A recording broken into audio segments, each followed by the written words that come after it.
Parkville Market. We are Connecticut's first food hall based in the Parkville neighborhood of Hartford. We have capacity for 21 restaurants, 20 retail shops, and 3 bars. We'll also be opening a small specialty grocery store in the building. We currently have 14 restaurants in here and growing every month. We're super excited to invite the local Hartford area and Connecticut out to dine and experience the best CT has to offer. Carlos Mota, my father, is the owner and developer of the project, and I'll turn it over to him to talk a little bit about his vision for this. So Parkville is the place where I grew up when I came to the United States, and I've always been fond of it. I always thought that it had such tremendous potential to be more than what it was. Luckily, we have a lot of old factories in Parkville. They were not demolished, so we're able to start doing loft apartments. We did lots of offices with loft offices and loft style offices, and so it's been evolving. We've been doing this in Parkville for a little bit over 20 years. The Parkville Market came about when one of our tenants that was here, which was Bishop's Ladder, they were here forever, 20, 30, 40 years. I don't even know how long they were. Prior to there was a lumber company, and once I came in, once they left, I saw the potential for a market. Now, wherever I travel, I get drawn to markets. I just want to be where the locals go. So I figured that we didn't have anything around here, and there'll be a great idea to do it. So that's how it came about. It's pretty simple, you know, and I think, and I wonder for the local people, when I say the local people, Hartford and neighboring towns, a lot of markets draw a lot of tourists, which is okay, but you know, we wanted a place for people to be, and now we're evolving. We're gonna add on a distillery, a brewery, games like golf simulators, shuffleboards, axe throwing, whatever. So this will be a destination place when we're done, hopefully 2021, 22, 21 we'll do some of it, but probably finish 22. We'll have 60,000 square feet of a place that you literally can come with your whole family and stay here and enjoy having games, shopping, all kinds of stuff. And a couple of other points about this area. We're very fortunate to be about 100 feet away from the fast track, Connecticut or Hartford and the Hartford Region's busway, which is really important to us. We're also right off of 2 exits on I-84. We're off of the Sisson Avenue and Sigourney Street exits, and that's huge for us. Folks crossing through from New York to Boston, you know, we could be a stop off for them to grab a quick bite. And so, like Carlos said, we built this for the surrounding areas. You know, we do have tourism coming into Hartford with the yard goats and the Hartford Athletic and the Convention Center, and so many great developments that have happened over the last 10 to 20 years. But we are excited to capture, you know, the folks that are driving through as well, folks that understand what this concept is from other major cities. And so, you know, we're really looking to the future. One other thing we should say is obviously we've opened in a pandemic. We opened in May 2020. So all the outdoor dining you see here, this was planned, but not quite at this scale. So we're very fortunate to have the land and space to put the additional outdoor tables. And once we take you inside, you'll see the original capacity for this building was 800 people. So obviously, you know, with the shrunken capacity regulations from the Connecticut government, we are still able to fit, you know, 300 or so folks in here, which is critical to our ability to welcome the community in and give them a break from, you know, their quarantine. Everything here is very socially distanced. Tables are at least 7 to 10 feet apart, and you'll see upstairs we have some private dining rooms for folks that feel more comfortable dining in a smaller, a more private space with their friends and family. And just one more thing too. Also, we have a few colleges in the area. Hopefully, when colleges will start up again, we have Trinity College about a quarter of a mile. We have Central Connecticut, those in New Britain with the busway Chelsea mentioned. They literally can get here in 10 minutes once they get on the train. We have St. Joseph's College. We have University of Hartford. Goodwin College. So we're just, and we have downtown UConn. So we figure, once kids to get a break from their classes, they can come here and study, do their homework, whatever, get together, meet with other folks. So we think it'll be a place for everyone, not just the neighborhood, also for kids, colleges and kids come from everywhere. So we're thinking that a big opportunity is going to be for the college students. And now we're going to turn it over to the architects of the project, Life Care Design, to give a little synopsis of how they approach this project and working together.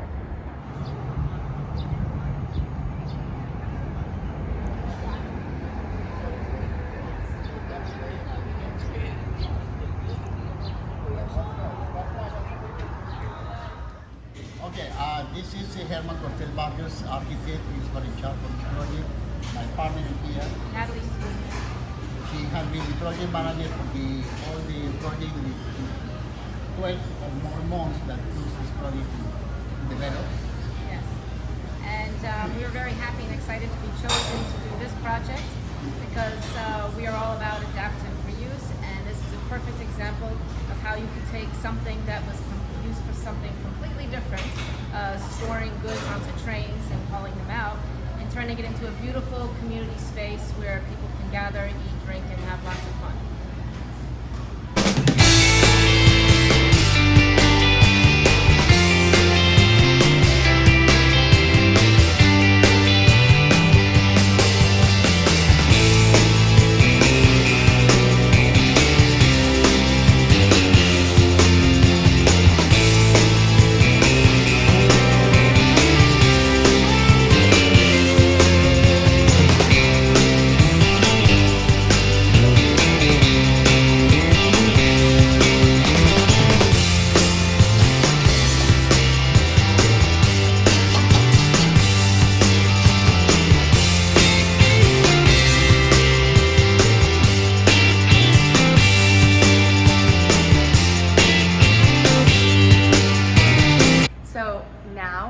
Second floor. Up here, we had originally planned to have retail stalls, and eventually, once COVID dies down, hopefully in the next couple months, we'll actually start renting these spaces out for retail. We currently use them as private dining rooms, and then we also have a couple of weekend pop-up shops that we run on the other side. So we have two sizes of stalls in this building, both kitchens and non-kitchens. We have a 200 square foot stall and a 400 square foot stall, which is what you're seeing here. So, for different types of operations on the retail side, if you needed more space for merchandising, but many folks find that they're able, that we've spoken to before, find that they're able to make it work in a 200. So what you're looking at here is our catwalk. I'll let Herman and Natalie talk a little bit more about this, but this actually didn't exist when Bishop's Ladder left the building. The structure you see here with these 10 by 20 bays, that actually is the original architecture of this building. They would house the wood when it was Capital Lumber Company, and the ladders and scaffolding when it was Bishop's Ladder in these bays. Well, we turned them into stalls, and like I said, we created some larger and some smaller. But this catwalk was a real structural engineering and architectural feat. So it allows us to have this open space, so we're not closing off the downstairs to all the light that we get up here and to these huge 20+ foot ceilings. But it also allows us to utilize this space upstairs for customers. So an example of one of our small dining rooms is this room here. So this table fits about 6 to 8 people, and during the pandemic, we found that this could be a great option for folks that are a little hesitant about sitting in a large space. And we have one-way directional signage throughout the building and social distancing signage everywhere. So upstairs we have 20 rooms. And we also have our offices, and then we have some shared storage space in coolers, freezers, and dry storage. And the beautiful thing about reclaiming in this original building is that we were able to utilize a lot of the old lumber. So these posts were lumber that actually came out of the building that we worked with an organization, nonprofit called Fresh Start Pallet Products. And they work with job training with at-risk individuals, folks that are coming out of incarceration or rehabilitation. So they teach them woodworking skills. So they cut these and milled them and designed this railing system. And then all of our tables and benches are actually made out of the wood that was reclaimed from this building. So as Natalie mentioned, sort of upcycling and renovating historic space in order to save, a piece of the neighborhood's history.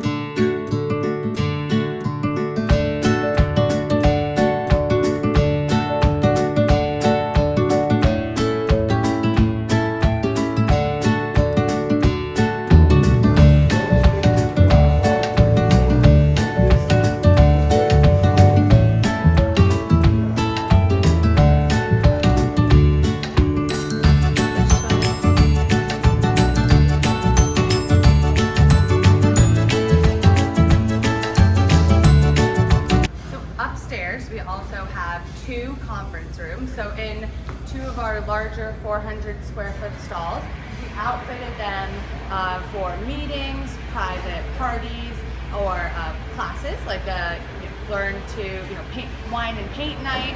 So these spaces during the day can be rented out for meetings. And what better lunch meeting to have than a place with 14, soon to be 20 options right downstairs. Or have your afternoon meeting here and then your team happy hour downstairs at one of our bars. So we can configure these rooms in many different ways. These doors were reclaimed from a prior project in the neighborhood. And we tried to create a sort of blank canvas so that folks could have their meetings or their classes or their dinners and decorate or bring in whatever props they need. So, we really hope to be a resource for the business community as well. Go. So one of the biggest challenges in this facility was to keep the structure as authentic as possible. And that meant keeping these trusses. However, the original truss went into the building where in a way that we wouldn't be able to have the catwalk. So what we designed was a column system that would receive the truss halfway up. We cut a piece of the truss. We had no choice but to lose part of it, but it gave us the ability to create this mezzanine walkway and this bridge. Right? Yeah, at the same time we keep the integrity of the structure, because as you can see, they can see the roof and also tied up the walls, all the walls of the sides of the building. However, when we brought the structure all the way to the columns, still we keep the building together, and then we have the space completely open to create what we needed to create. So that's one of our favorite things, was when we were finally seeing the transformation, when half of the building still had the old way of doing it, and then the other part was absorbing the new mezzanine level and the new columns, the transformation, yet still being able to see the original structure itself. That's one of our favorite parts. Yeah. I think another thing that we have to point out here is this building had no floor. Basically, it was asphalt, and then it was railed because the train used to come inside this building. So in order to keep the building all together again, when we took those things out, then we need to put this concrete, and then the soil is extremely bad in this part of the country. It's all clay. It's basically clay. It's part of the river basin still, and even that part of the river that we have. So to putting all the concrete, putting all the bricks together, again, to bring the building all as a unit, instead of the being trying to spread out.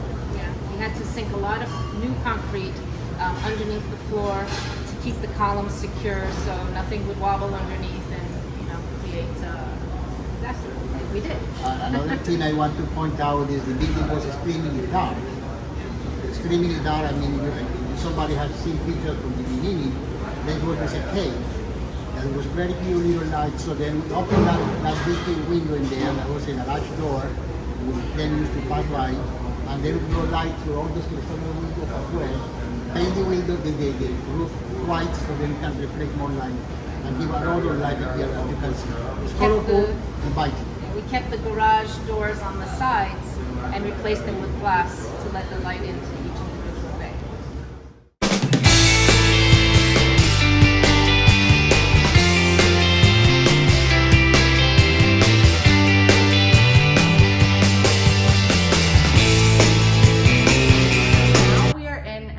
Upstairs cocktail bar and event space. So this space is not open just yet because of the regulations around bar seating in Connecticut, but we will hope to open this in September. Up here we plan to have a full cocktail program. Downstairs we currently have beer, wine, and batch-made cocktails, but up here we'll have a full cocktail menu. We're looking forward to some collaborations with our restaurants on their flavors. And in here you'll see we have a lot of reclaimed pieces. This light piece was made from an original structural beam in the building. The copper on the ends are actually the original gutters that were pulled off the building. This was also made by Fresh Start. This is probably one of my favorite pieces and one of my favorite things about the entire building. Behind us, we also have 2 mirrors from the Viking Hotel in Newport. So Anne O'Brien from the Art Fitters, who we worked with on design in the space, she found these at a consignment shop and they fit perfectly with the vibe we were going for. And then up here, you'll see the Bishop's Ladder sign. This was a blade sign that used to hang off of this building on Park Street, and most folks that have been in the neighborhood for a long time would recognize it. So we just hung this and installed it in here as an homage to the history of the building. And then you'll see it's a lot more natural wood, some brick, and in here we'll have tables, both high top and low top. We also have restrooms up here for events, so that folks can really use this private space. Carlos, is there anything else you wanted to say? So we, as probably everybody mentioned, we tried to recapture as much as there was in the building, such as most of our tables and benches. The wood came from here, the steps coming upstairs, the poles in between the rails upstairs. So we try to save as much as we can, and we just brought it back. I felt that was important, to have most of the history of the building stay within. And this was all sheetrocked. We took everything out. The ceiling was a ceiling that was made out of sheetrock. We, lo and behold, when we didn't expect to have different height ceilings, which was tremendous surprise for us. We loved it. So, being, as close to when they built as original to the building as they did. You'll also notice this space is sunken from the catwalk. That's because we wanted to maintain the ceiling height here. So in order to make it ADA accessible, it was really important for us to put in a ramp. So there's a ramp entrance, and the entire property is ADA accessible from the street. So there's a ramp from the street to the driveway here, and then we have our elevator shaft. And that was actually something the Parkville NRZ brought up to Carlos when he shared plans with them about building this space. And we have a lot of seniors in the Parkville community, and they were very loud about this, and so that was one of the additions he made based on community input.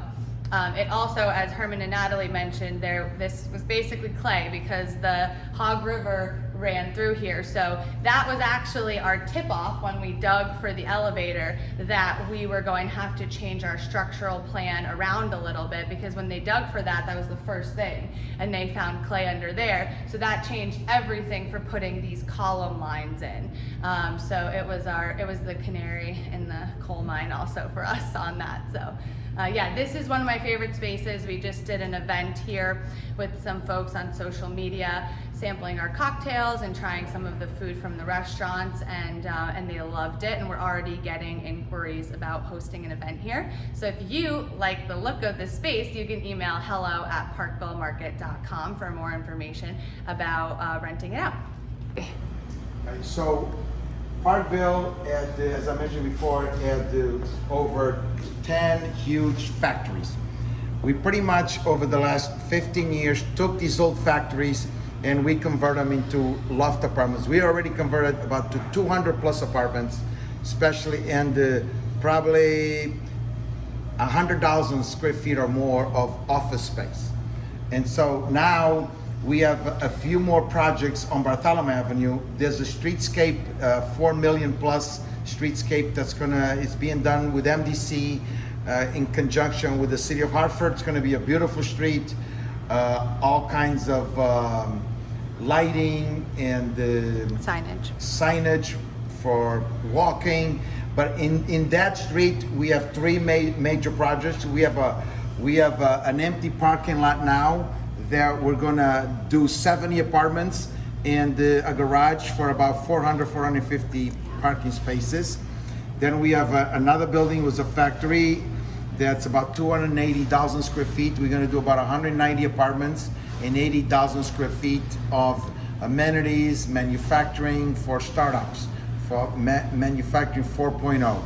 And then on this last building here, we're gonna do about 120 apartments. So altogether, on Bartholomew, probably within a quarter of a mile altogether of Parkville Market, we'll have about 370 apartments and 450 parking garage. And then here, as I mentioned, this is Alpha Flavor is gonna be moving from Arbor Street to adjacent to 1420 Park. And the Life Care Design is doing the architecture for that. And we will be also doing a brewery with a rooftop and additional food kiosk.